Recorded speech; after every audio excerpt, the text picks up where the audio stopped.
enquête, mais on a retrouvé des débris. Donc, on en a conclu à l'implosion catastrophique. Après, catastrophique, l'implosion, à ces profondeurs-là, elle est forcément catastrophique. Il suffit qu'il y ait un tout petit défaut d'étanchéité. Le sous-marin est à la pression atmosphérique, à la pression à laquelle nous sommes sur Terre. Dans les profondeurs, à 4000 mètres de profondeur, on est à 400 fois la pression atmosphérique. Donc cette différence de pression, je ne sais pas si on peut prendre exactement, vice-amiral, l'image de la dépressurisation d'un avion dans le ciel, mais ça veut dire que, oui, l'appareil, il a été de l'intérieur, il s'est totalement L'implosion, ça veut dire que... Ah, lui, il s'est écrasé, lui. Ah pardon. Alors, il s'est écrasé. C'est le contraire de l'explosion qui montre, si vous voulez, un rejet vers l'extérieur. L'implosion, c'est qu'il a été littéralement écrasé par la différence de pression. Ah oui, c'est la pression qu'il a, mais à la fin, il reste quoi? Pas grand-chose.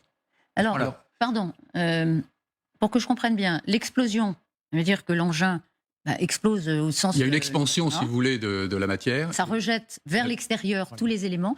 L'implosion, ça veut dire qu'il n'y a pas ces rejets. Pourtant, il y a des débris. Oui, parce que si vous voulez, lorsque, bon, on ne va pas rentrer dans les techniques, mais lorsque vous avez une implosion, par exemple, les matériaux qui sont comprimés traversent et puis ressortent de l'autre côté, si vous voulez. Donc, c'est pour ça que de toute façon... Le mouvement implosif, c'est... Oui, il donne à peu près les mêmes résultats. Et ce qu'il y a, c'est que les champs de débris dont on a parlé jusqu'à présent peuvent permettre de dire à peu près à quelle profondeur ça s'est passé. Plus la profondeur était proche du sol sous-marin, plus le champ de débris sera réduit. Donc là, on aura quelques éléments, mais surtout, il va falloir, et c'est ce que vont s'efforcer de faire les ex-sauveteurs maintenant, de récupérer le plus grand nombre possible de débris pour essayer d'analyser les raisons pour lesquelles ce drame s'est produit. Alors, avant d'interroger la nature même de ces expéditions, vous évoquiez vous-même votre scepticisme et vos réserves. Je rappelle que vous êtes toujours avec nous. Merci, Jean de Guignesti. Évidemment, vous êtes le bienvenu pour faire valoir votre curiosité et vos observations. Vous disiez à l'instant, Xavier Giacomoni, que on saurait quand. Oui, parce que... On saurait quand il a explosé. Dimanche, lundi, mardi, on le saurait. Nous avons su de sources anonymes, c'est normal, ça vient de renseignements militaires, que l'US Navy avait détecté cette implosion. Alors, si elle vous dit qu'elle l'a détectée, ça signifie qu'elle sait quand. Donc, si l'implosion s'est produite à un moment donné, elle s'est produite dans un océan de bruit, puisqu'on va parler peut-être plus tard de tous ces réseaux d'écoute sous-marins qui sont au moins aussi puissants que les réseaux de surveillance satellitaire et qui datent des années 50. Donc, si vous voulez, il a fallu retrouver, analyser ces bruits, puisque à partir du moment où l'US Navy, tous les services d'écoute étaient au courant de cet accident de dimanche, donc tout le monde a retrouvé et revenu en arrière sur les enregistrements pour essayer de discerner, grâce à des algorithmes d'intelligence artificielle et tout ce qu'on veut, discerner la petite explosion, le signe d'explosion, comme vous l'avez souligné pour les sismographes, qui permettra de dire c'est là. Et à partir du moment où on l'aura détecté, on saura très exactement. Mais vous dites que l'US Navy a enregistré l'implosion. Est-ce que l'US Navy avait l'information? On s'est tous interrogés mercredi matin, vous étiez là avec nous, Jean de Guignesti, il y avait eu des bruits répétés, intervalles réguliers. Michel Lourd nous disait sur ce plateau, c'est quand même un signe encourageant, car seul l'homme pourrait faire des bruits répétés de cette façon-là. Mais peut-être que l'US Navy avait déjà enregistré l'implosion. C'est ça que vous dites. Et il ne l'a pas dit. Il a fallu le temps de l'analyse. Et ensuite, il a fallu le temps du cheminement de l'information d'un domaine extraordinairement secret, puisqu'il s'agit de la protection des États-Unis contre des intrusions de sous-marins nucléaires, d'attaques, des choses comme ça. Donc il a fallu qu'il y ait ce cheminement-là. Il est probable, mais que ça s'est passé assez rapidement pour que les gardes-côtes, qui sont la puissance qui coordonnait toutes ces recherches-là, aient été informés. Ça a pu avoir une incidence très importante sur la localisation des moyens de recherche. C'est-à-dire que on a entendu à peu près localiser cette implosion, il est fort possible que les gardes-côtes l'aient su et se soient focalisés sur les alentours du Titanic.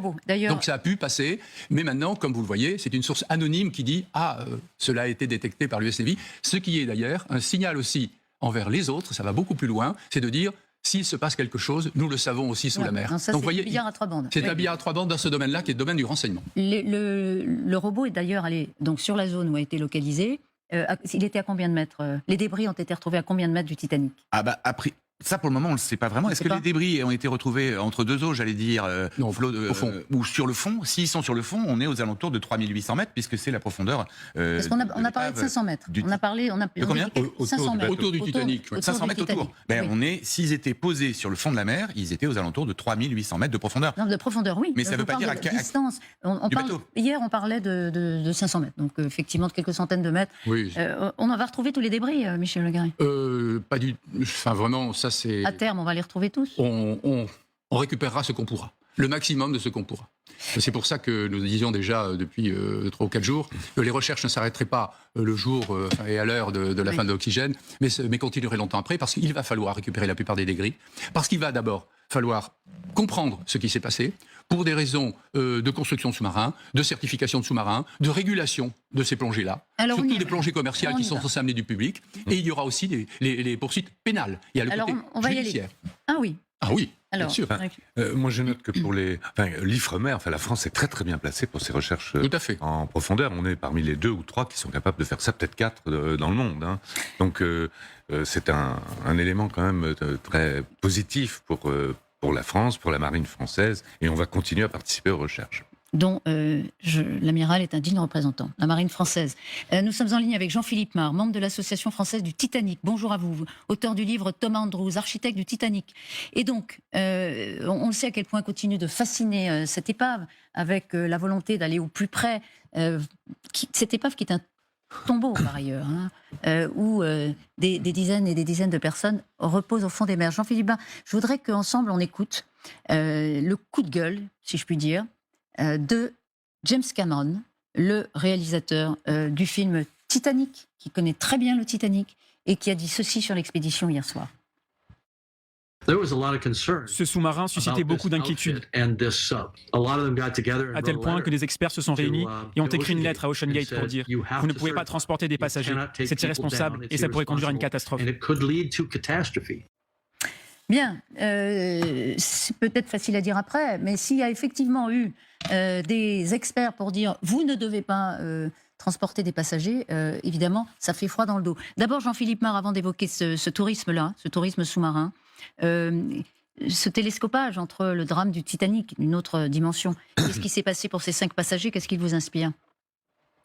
Écoutez, j'ai envie de vous dire qu'à plus d'un siècle d'intervalle, en fait, il y a quand même la tragédie du Titanic se prolonge, se répète. Alors après, il y a un aspect qui est absolument terrible de constater que Paul-Henri Nargeolet, notamment, qui a consacré quasiment une grande partie de sa vie au Titanic, a trouvé la mort sur ce site qu'il connaissait si bien et qu'il avait exploré à de multiples reprises depuis plus de 30 ans.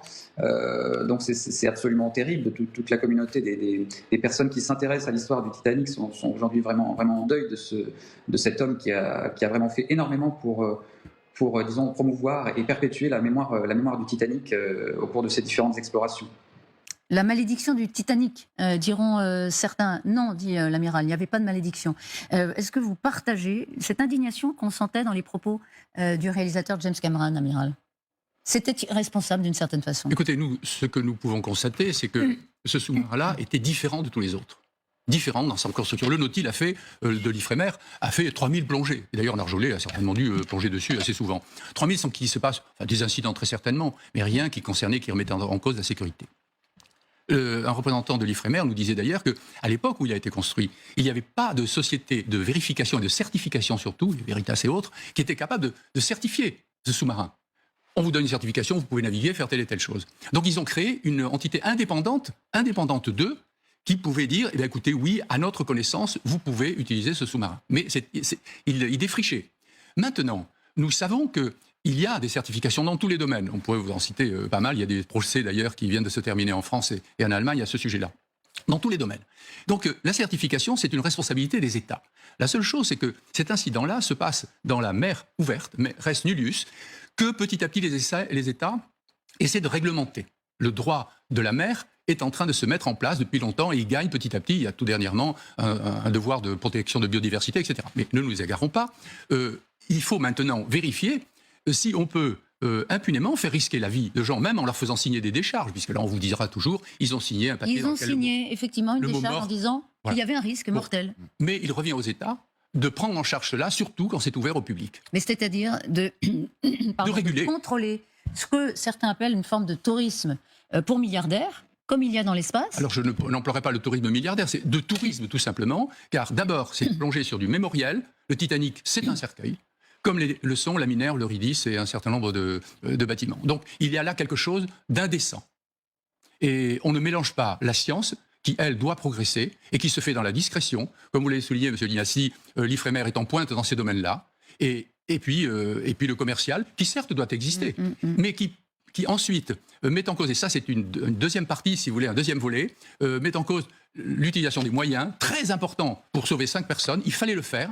Et puis, les moyens ont été mis en place pour sauver les 2000 morts du ferry au large du Sénégal ou des 4000 au large des Philippines. Pas de comparaison, pardon. Il faut sauver tout le monde. C'est compliqué. Mais c'est pour dire que des moyens d'État considérables ont été mis. Et pour cela, il faut réguler aussi l'utilisation de ces moyens profonds. Jean-Philippe Mar, est-ce que parce que le Titanic fascine, vous êtes bien placé pour le savoir, mais fascine exagérément, de façon irrationnelle, et peut-être effectivement suscite des aventures qui ne sont pas suffisamment contrôlées, bordées. Est-ce que vous êtes d'accord avec ce que dit l'amiral? Il faudrait que les États donnent un feu vert aux expéditions privées pour descendre voir le Titanic.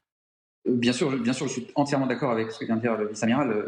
Il y a quand même quelque chose d'un petit peu malsain. Alors, il faut rappeler quand même que le site du Titanic, il a fait l'objet d'une convention internationale, déjà il y a quelques années, qui vise à le protéger, en fait, qui en a fait un mémorial maritime. Donc c'est quand même le tombeau de 1500 personnes. Il y a un drame absolument terrible qui s'est joué là. Donc qu'il y ait des expéditions à but scientifique, archéologique, pour explorer le site de l'épave, évidemment, totalement. Et c'est là-dessus que Paul-Henri Nargeolet a travaillé pendant des années.